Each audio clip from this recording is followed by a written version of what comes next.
Kamusta, Gemini? Welcome to Like a Tarot. Alamin natin kung ano ang magiging tema ng reading natin ngayon. Angels and guides, please guide us. Ano ang reading para sa mga Gemini? Siya nga pala, marami po salamat sa mga nag-like, share, comment, and subscribe. Ingat po kayo saan man kayo naroon.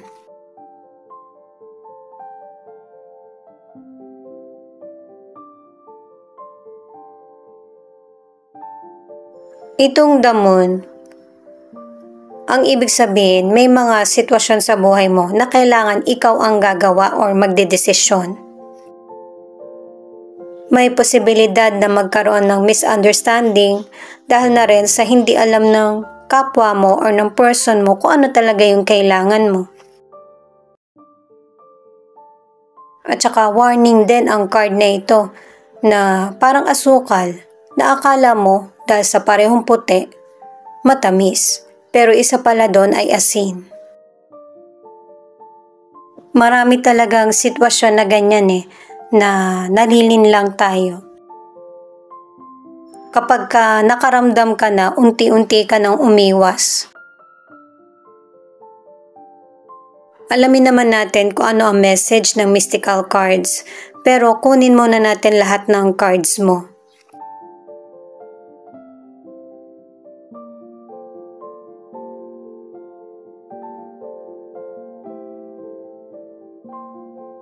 Base sa booklet, itong journey na card, ang ibig sabihin, mayroong major life changes sa karir mo o kaya sa relasyon. Tanggapin mo yung mga hindi mo inaakala or inaasahan na pagbabago.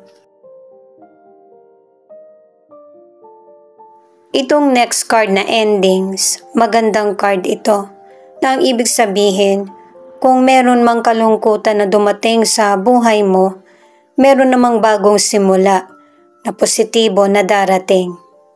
Tanggapin mo yung pagbabago. Pangalawang card na ito.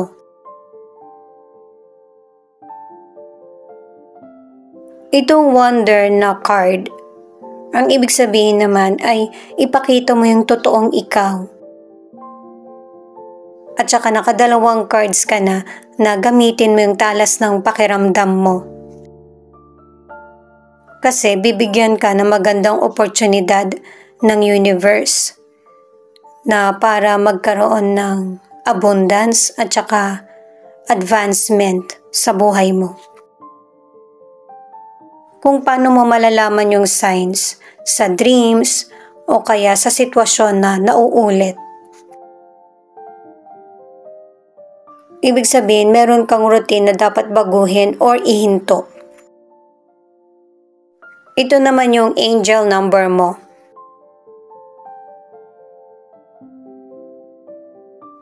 444. Have confidence in yourself and the divine's guidance. Kaya ipagpatuloy mo lang kung ano yung mga bagay na gusto mong gawin. Kasi mararamdaman mo naman kung mali yung mga decisions mo. 3. Your guides are with you offering love and wisdom. Ngayon naman guys, alamin natin kung bakit pinakita ang tema na the moon. Para sa mga bagong viewers, ang reading na ito ay timeless reading, general reading at guide po lamang kaya hindi po magre-resonate sa lahat. Kunin mo lang yung akma sa sitwasyon mo at kung kailan mo napanood ang reading na ito, yon ang start ng 1 week reading para sa iyo. Ikaw na bahala magpalit kung si person mo ito o ikaw.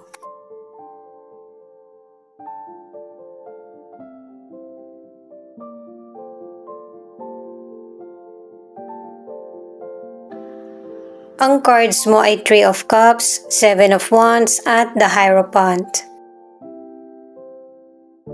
Ibig sabihin nito guys na kahit na magkaroon man ng hadlang or trials sa buhay mo, ay may mga taong susuporta sa iyo, yung mga totoong concern at mahal ka. Ang ilan sa inyo, ang magiging problema sa buhay mo ay yung paniniwala or mga nakasanayan na tradisyon. Magtatalo yung isip mo. Ibig sabihin lang nito guys, para less trouble or less argument ay hindi mo kailangan ipilit sa iba kung ano yung paniniwala mo or kung ano yung gusto nilang paniwalaan. Kasi wala ka namang masamang ginagawa dito sa mga cards mo. Nagkakaroon ng pagtatalo dahil sa magkaibang opinion. Sa career or negosyo, dalawang cards na yung nagsasabi na nagkakaroon ng kompetisyon. Pero hindi naman talaga may iwasan na may mga ganyan sa buhay natin. At pinapakita na malalagpasan mo kung ano man yung mga hadlang na dumarating sa karir mo or negosyo ng matagumpay. At ang advice ng cards, kesa mag-focus sa pagkakaiba ng opinion, mas i-priority yung teamwork. Kasi yung opinion ng iba, makakatulong din naman sa iyo para sa advancement mo sa career. Ang ilang single, nakadalawang cards ka na makakatagpo ka ng totoong pagmamahal. At pinapaalalahanan ka ng mga cards na marami kayong pagdadaanan na pagsubok ng potential person na makakarelasyon mo. Kaya importante yung pakikipag-communicate sa person para nalalaman mo kung ano yung totoong sitwasyon niya, yung mismong nanggagaling sa kanya. Ang ilan na nasa relationship, merong tutol sa relasyon nyo ng person mo. Maybe dahil magkapareho kayo ng gender or hindi muna kayo magpapakasal. Pero against ito sa tradisyon na nakagawian ng pamilya. Yun yung nagiging problema. Pero hindi naman lahat tutol sa relasyon nyo. Marami pa rin sumusuporta at saka okay ang relasyon nyo ng person mo. 5 of Pentacles, 9 of Swords, at the Devil. Itong mga cards naman na ito ang nagsasabi na ang ilan sa inyo, ito yung nakakaramdam ka ng matinding pressure sa problema sa financial o kaya emosyon. At saka ang ilan sa inyo, ang pinoproblema ay yung sa trabaho at saka yung financial stability. At ang advice ng mga cards para sa financial, kung nagkakaroon ka man ng kagipitan, ngayon lang ito. Hindi ito panghabang buhay na problem. Dalawang cards na yung nagsasabi niyan, madedelay lang ito kapag masyado mong iniisip or dinidibdib yung problem sa financial. At saka, kailangan na ng pagkilos. Yung maling gawain, kailangan mo nang bawasan or kaya wag nang gawin. At saka, isipin mo kung ano yung makakapagpadagdag kita sa iyo. At saka ito rin yung magandang timing para mag-invest sa maliit na sisimulan mong negosyo o kaya kung meron ka mang trabaho na gustong simulan ay gawin mo. Pero mag-ingat sa manloloko kasi naka-3 cards ka na. Lalo na pagdating sa usapin na financial. Sa mga single, itong 3 cards na ito ang nagsasabi na meron kang makikilalang potential person na playgirl or playboy. Kaya wag mong idepende yung happiness mo sa ibang tao. Lalo na't ang habol lang talaga ng potential person ay physical contact. Sa mga nasa relationship, ang totoong pagmamahal hindi dapat hinahati. Suriin mong maigi kung sino talaga yung totoong nagmamahal sa iyo or nagmamalasakit. Lalo na't ang ilan sa inyo may gumugulo sa isip mo na parang merong hindi ka alam. May sinisikreto yung person mo sa iyo. Naka-2 cards ka na. Ang ilan sa inyo, ang person mo active sa physical contact. Romantic siya. Pero ang tingin mo, hindi naman totoo yung feelings ng person mo sa iyo. Kaya nagpapatuloy yung pagtatalo nyo. Ito naman yung outcome, 7 of Swords in reverse, 6 of Cups, at the World. Ang ibig sabihin ng cards na ito na kahit anuman ang pagtakip mo sa katotohanan ay malalaman pa rin ito.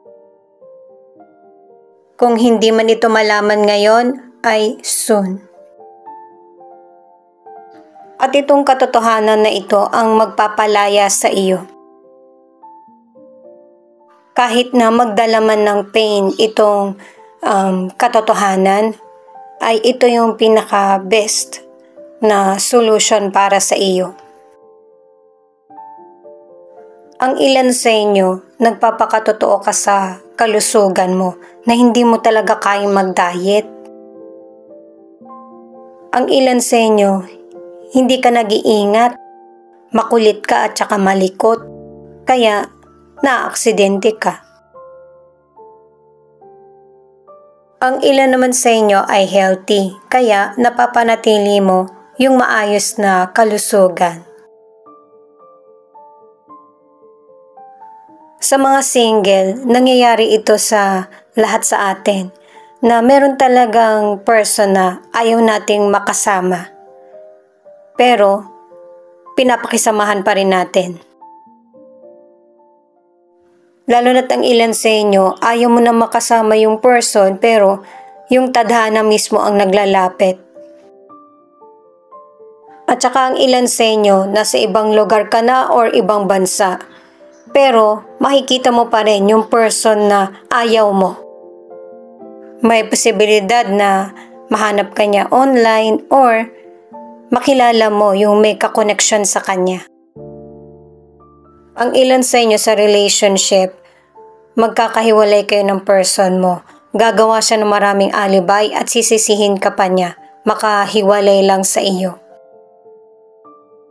Pero hayaan mo na itong sitwasyon na ito. Kasi 2 cards na yung nagsasabi na magkakaroon ka ng bagong pag-ibig na makikilala mo sa ibang lugar. Itong 9 of Wands, ang ibig sabihin ay nilalayo ka na ng universe sa mga negative or toxic na situation. Kaya i-prepare mo yung sarili mo at tanggapin kung ano man yung mga challenges na dumarating. Kasi nasa worst part ka na. At saka protektahan mo yung sarili mo sa mga taong mapagsamantala. Itong The Hermit naman na nagsasabi na mas maigi na i-disconnect mo muna yung sarili mo sa mundo para magkakaroon ka ng kaalaman kung ano pa yung pwede mong i-apply sa sarili mo para ma-achieve ang goals at plano sa buhay. Itong 4 of Swords naman ay ready ka na dahil sapat na yung pahinga na ibinigay mo sa sarili mo. Magkakaroon ka ng mahirap na desisyon pero uunahin mo yung sarili mo. At ito yung time na magigising ka sa katotohanan na poprotektahan mo kung ano yung mga plano at gusto mo ma-achieve sa buhay.